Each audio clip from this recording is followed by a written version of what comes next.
السلام عليكم ورحمة الله وبركاته. قدونك لبدا أقل بارلمانك جمهورية فدرالك الصومالية حلما نظر لبدا أقل بارلمانك مدنيال إيا مروين ما أنت ومالين وين وإلهي لوغا مهد عليو إنان سو غارني فوريتانك كالفردقة تضبات بارلمانك جمهورية فدرالك الصومالية وحان إلهي سبحانه وتعالى كبرينا inuu baarlamaanka ka dhigo mid lagu xaqiijiyo qorshayaashii dheeraa ee aad u dejiseen baarlamaanka markii la idin soo doortay iyo kuwii dhawaa ee aad horay u soo xaqiijiseen ama ku xaqiijin doontaan kalfadhiga toddobaad ilaahay idankii walaalayaal mudanayaal iyo marwooyin waxaa marka hore aan bogaadinayaa hawsha baaxadda leh ee baarlamaanka soo qabtay muddadii 6 kalfadhi ahayd laga soo bilaabo doorashadii hoggaanka baarlamaanka doorashadii hoggaanka dalka iyo ansixintii xukuumadda jamhuuriyadda federaalka ee Soomaaliya waxa uu baarlamaanka 11aad qabtay howlo badan oo hortabin u leh dhismaha dawladnimadeena ha ahaadeen ansixinta sharciyadii suurtageliyay in deyntana laga cafiyo iyo horumarinta dhaqaalaha dalka kuwii la xiriiray dhismaha hay-adaha nabadgelyada iyo difaaca dalka kuwii xoojinayay xiriirka iyo iskaashiga aan la leenahay caalamka iyo kuwii qaabeynayay howlaha adeega bulsho ee aanu matalaadeeda iyo mas'uuliyaddeeda halkan maanta aan ku fadhino baarlamaanka 11aad waxaa sharaf iyo ammaan u ah in uu ku dhiiraday qabyaatirka dastuurka oo ahayd howl la dibdhigayay laga soo bilaabo baarlamaankii 9aad waa taariikh xusuus badan u reebi doonta jiilasha soo socda ee ummadeena inaad tihiin kuwii ku dhiiraday dhamaystirka dastuurka taariikhdaas oo aad iyo aad loo qori doono ayna maxuu ahaay xusuus weyn u reebi doonto jiilasha soo socda diyaaliira waxaan rajaynayaa in kalfadhigan lagu dhamaystiro qabyaatirka dastuurka qaybaha harsan waxaa hawsha dhamaystirka dastuurka garab socday taabagelinta shuruucda iyo hay-adaha lagama maarmaanka u ah qabashada doorashooyinka qof iyo cod iyo iyana noqonaya taariikh cusub oo taariikh cusub uu qorayo una nasiibna u yeeshay baarlamaanka federaalka ee Soomaaliya walaalayaal taariikhdaas muhiimadda ay leedahay waa inta ay jirto iyo soo jiritaankeeda 57 sano ka hor ayaa muwaadiniinta Soomaaliyeed waxay fursad u heleen inay qof iyo cod sanduuq ay ku ridaan 57 sano ka hor su'aashu waxay tahay yaa codeeyay oo maanta wili codeyn doona waxaan u malaynayaa dadka Soomaaliyeed ee u badan dhalinyaro in ay fursadaas aanay helin intii ay soo joogeen laakiin maanta ay timiday markii ay heli lahaayeen waxaana suurto geliyay inteeda badan waa baarlamaanka jamhuuriyadda federaalka ee Soomaaliya waxaa sidoo kale aan bogaadinayaa howlaha baarlamaanka ee sixidda iyo korjoogteynta xukuumadda iyo la xisaabtankeeda oo waajibkaadka dawlad dhiska qayb weyn ka ah mudanayaal iyo marweyn haddii aan u soo gudbo xaaladda dalkeena waxaa habboon inaan milicsi kooban ku samayno siduu xaalku ahaa 3 sano ka hor markii aan xilka qabanaynay oo baarlamaankan la doortay waxaan la soconnaa in khawaarijtu aysan lahaa jirin magac sharciga islaamku qabo oo loogu yeero culimmadeenna oo wada jirta ayaa ku magacaawday khawaarij taasoo macnaha ay diinta ku leedahay la wada garanayo waa tii khawaarijtu ay baadda iyo canshuurta beenbeenta ka qaadi jirteen meherad kasta iyo xataa qofkii gurigiisa darbi ka dumay u dayactiranayo waxaa baabuurta caasiyaasha ah ay safaf dhaadheer u geli jireen inay dadka u daabulaan tooro iyo arbaco si ay iskaga xaadiriyaan maxkamad beenaadyadii khawaarijtu ay meesha ku lahayd madaxana waxay u raarici jireen xukunkooda baadilka ahaa maanta waa ilaahay mahdi arrimahaasi inta badan waa dhamaadeen kama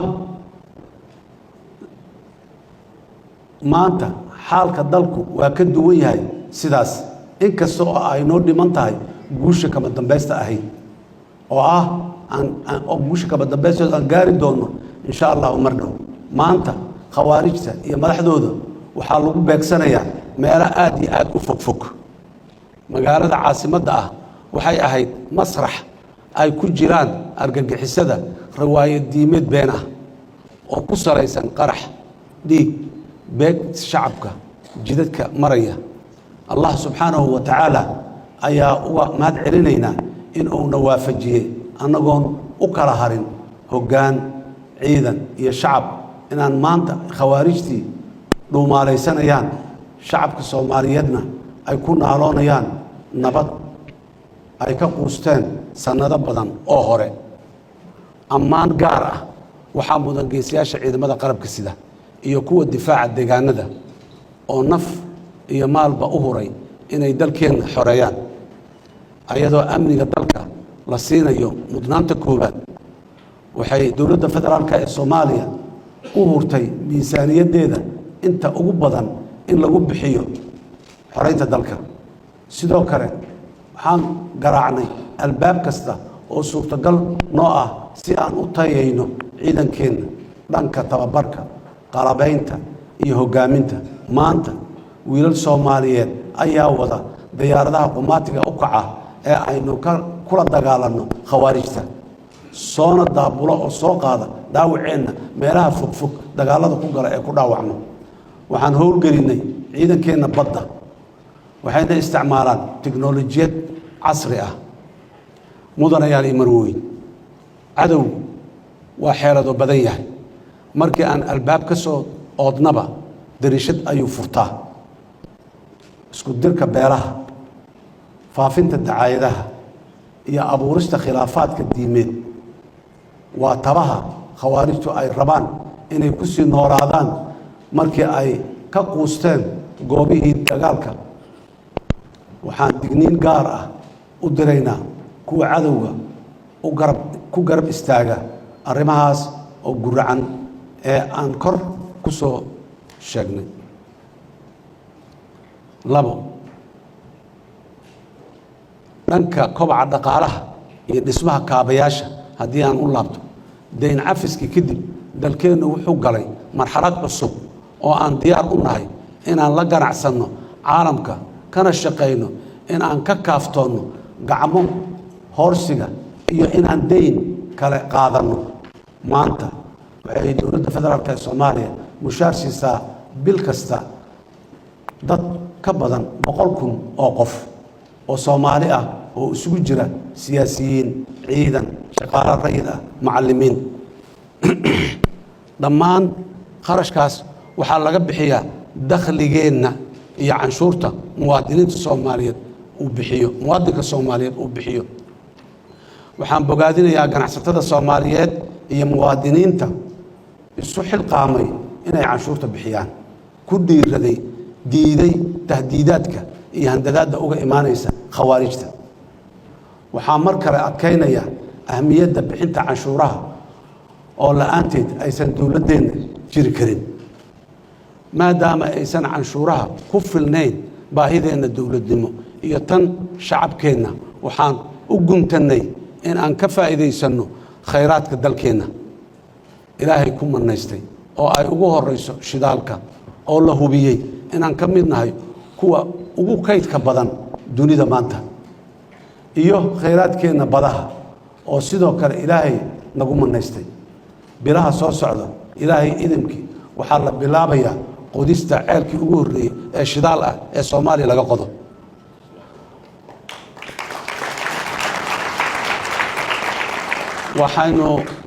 waxaynu horumarinaynaa kaabayaasha dhaqaalaha oo ay ka mid yihiin jidadka garoomada diyaaradaha dekadaha oo lagu daray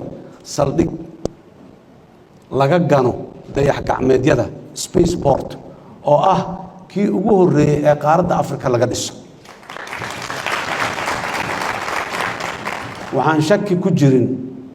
in duruufihiina soo maray haddii aan ay qodobka saddexaad haddii aan u laabto kobcinta karaanka aadanaha human capital waxaan shaki ku jirin in duruufihiina soo maray ay dib u dhac weyn u geysteen karaanka aadanaha dalkeenna isuma dhigmaan himiladeenna fursadaha aan heli karno khayraadkeenna iyo heerarka aqooneed iyo farsamo ee maanta dadkeennu ay leeyihiin ayadoo culays amni uu jiro ayaan ku guulaysanay in la baahiyo tacliinta oo fursado waxbarasho la siiyo ubadka Soomaaliyeed maanta waxaan ku sii saqaynaa inaan gaarsiino tirada macallimiinta cusub ee dawladda 10,000 oo macallin waxaa barbar socda dhismayaasha dugsiyada macaahidda tababarka macallimiinta sidoo kale waxaan dib u noolayn ku sameynay xarumaha daryeelka caafimaadka gaar ahaan kuwa daryeelka caafimaadka aasaasiga ah afar xasiloonida siyaasadeed mudanayaal imarweyn laga bilaabo markii aan talada dalka qabanay waxaan go'aan ku gaarnay inaan mudnaanta siino xasiloonida siyaasadeed ee dalka loona dhaqaaqo in isbeddel mug leh lagu sameeyo qaab dhismeedka siyaasadeed iyo sida lagu imaanayo ama lagu weynayo mansabyada siyaasadeed ee dalka golaha wada tashiga qaran oo ay ku midaysan yihiin madaxda dowlad goboleedyada gobolka Banaadir iyo madaxda xukuumadda wuxuu yeeshay 12 shir oo lagu gaaray go'aano badan oo masiiri ah waxaan ku dadaalnay in isbeddelka loo maro hanaan loo wada dhan yahay waana midda sababta u ahayd guulaha aan gaarnay inta badan xasiloonida maanta la haysto waxaa weli dadaal ugu jirnaa oo aanan ka harin walaalaha ka goos qabsaday inay ka qayb noqdaan geedi socodka xasilinta siyaasadda dalka haddana maqaamka iyo mas'uuliyadda oo lagu kabay odaytinimada iyo nabadoonaynta mas'uuliyadda heer qaran waxayna faraysaa inaan qof kasta oo wax tabanayo raadino waana ku sii soconaynaa waddadaas ilaahay idinkiisa waxaan halkaan hambalyo iyo bogaadin uga dirayaa shacabweynaha Soomaaliyeed ee waqooyi maamulka cusub ee waqooyi bari oo ku guuleystay inay dhistaan dowlad goboleed ku timiday rabitaanka shacbiga dib u heshiisiintooda iyo isu tanaasulkooda waxaanan ugu baaqayaa maamulkaasi curdanka ah inuu ahmiyad siiyo sugidda amniga xoojinta dib u heshiisiinta maamulada dariska la'ah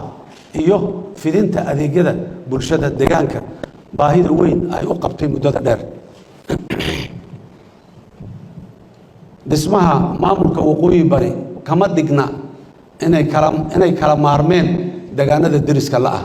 dowladda federaalka ee Soomaaliya waxay geed dheer iyo geed gaaban u kori doontaa wax kasta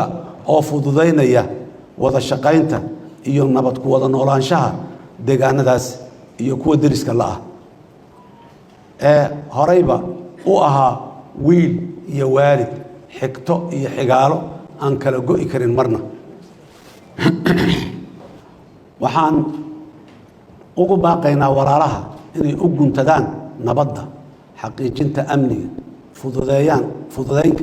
xaqiijinta amniga fududeyn kara isu socodka dadka iyo ganacsiga si guud ahaan nolosha dadka wax looga bedelo walaalayaal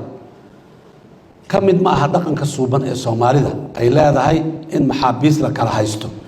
balse waxaa dhaqan ah ragga dagaalka lagu qabto in la marasheeyo oo qaarkood loo guuriyo oo iyagoo dareemaya in la karaameeyay ay dib ugu noqdaan reerahoodii iyo deegaanadoodii taas oo keeni jirtay raggaasi inay noqdaan danjirayaal nabadeed oo u dhaxeeya deegaanada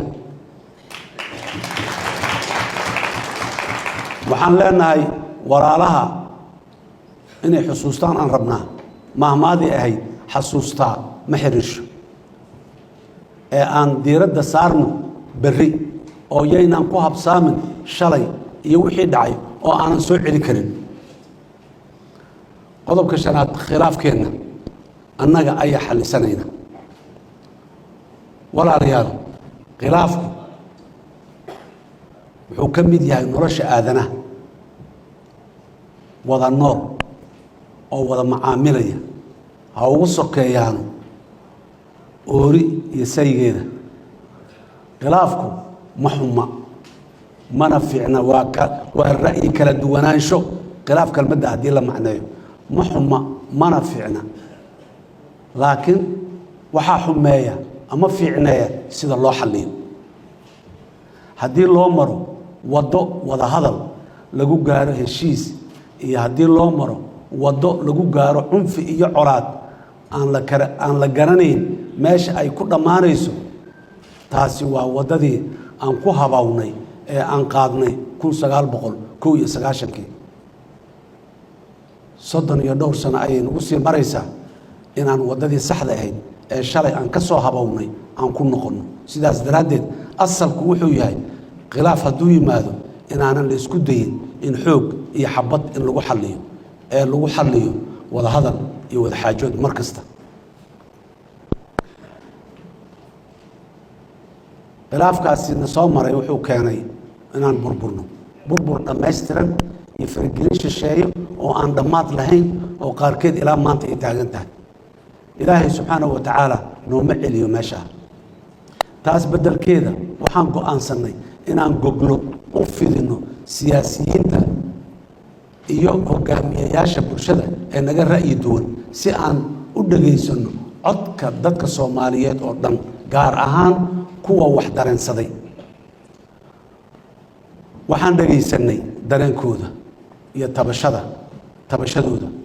waxaana go'aansanay inaan tanasulaad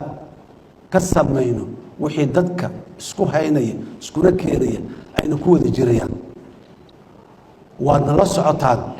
shirarkii aan la yeelanay siyaasiyiinta mucaaradka ah intoodii badnayd waxaan isku afgaranay qodobada masiiriga ee dalka maanta ka jiraay in hore loo dhaqaajiyo oo ay ka mid tahay dhamaystirka dastuurka iyo dalka laga sameeyo doorasho qof iyo cod ah oo ku salaysan xisbiyo siyaasadeed baarlamaanka sharafta leh mudanayaal marwooyin baarlamaanka sharafta leh waxaan in badan ka soo wada shaqeynay oo aad ansixiseen in madaxweynaha jamhuuriyadda federaalka Soomaaliya ay toos u soo doortaan shacabka Soomaaliyeed hase yeeshee markii aan isbarbar dhignay inaan qayb ahaan ka tanasulno wixii lagu heshiiyey iyo inaan diidno waxaa nala habboonaatay inaan tanasulno waataan horey u soo sheegay mushkiladda ma aha khilaafka oo ah kala duwanaansho ra'yi ee waa sida hadba loo xalliyo khilaafka waxaan dooranay khilaafka inaan ku xallino wada hadal iyo is-afgarasho iyo isku tanasul waxaan rajaynayaa inaad idinkuna nala aqbashaan haddii alla yidhaah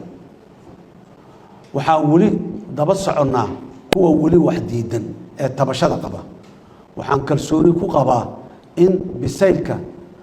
dadkeennu uu soo gaaray meel aan laga celin karin doorasho qof iyo cod ah haddii ay weli jiraan kuwo qaba ama ku riyoonayo doorashadii dadbanayd waxaan filayaa inay jawaabta ka helayaan malyanka codbixiyayaasha ah ee iska diiwaan geliyay gobolka Banaadir iyo kuwa iska diiwaan gelinaya degmooyinka dalka oo haatan si habsami leh uga socoto diiwaan gelinta oo qaarkood habeen madow qoraxdu gabalku u dhaco habeenku u madoobaad ayagoo weli safafka ku jiro oo diiday inay safka ka baxaan biri soo noqdaan xitaa rabitaanka doorashada qofkii cod ah ayay tilmaamo cadcad u yihiin inaas aan soo sheego dhan dalkeena Soomaaliya waa qayb ka mid ah xiriirka caalamiga haddii aan aysan wax ka sheego dalkeena Soomaaliya waa qayb ka mid ah caalamka waan ka soo gudubnay heerkii annaga nalaga tashan jiray ama naloo tashan jiray maanta talada adduunka ayaan qayb ka nahay waxaan xubin ka nahay golaha ammaanka ee qaramada midoobay waxaan leenahay mowqifyo cadcad oo ku salaysan danaheenna iyo damiirkeenna ummadeed waxaan xiriir la leenahay dowladaha caalamka oo dhan taas oo ku salaysan danaha naga dhaxeeya iyo mabda'a ah Soomaali heshiis ah dunidana heshiis la ah walaalayaal maalintii loo baahday inaan si adag wax u diidno marqaati ayaad ka tihiin oo marqaati cad ay ummadda Soomaaliyeed ka tahay mowqifkii aan gabashada lahayn ee aan ka qaadanay marka ay nabad timaadana geesi ayaan ku nahay inaan nabadda taabo gelino oo aan qaadano mudanayaal iyo marweyn walaalayaal gabagabadii waxaa dalkeena isgarab socda laba dhawaaq mid waa kan sheegaya wanaagga dadka Soomaaliyeed horumarka ay gaareen caqabadaha ay ka gudbeen iyo meesha ay higsanayaan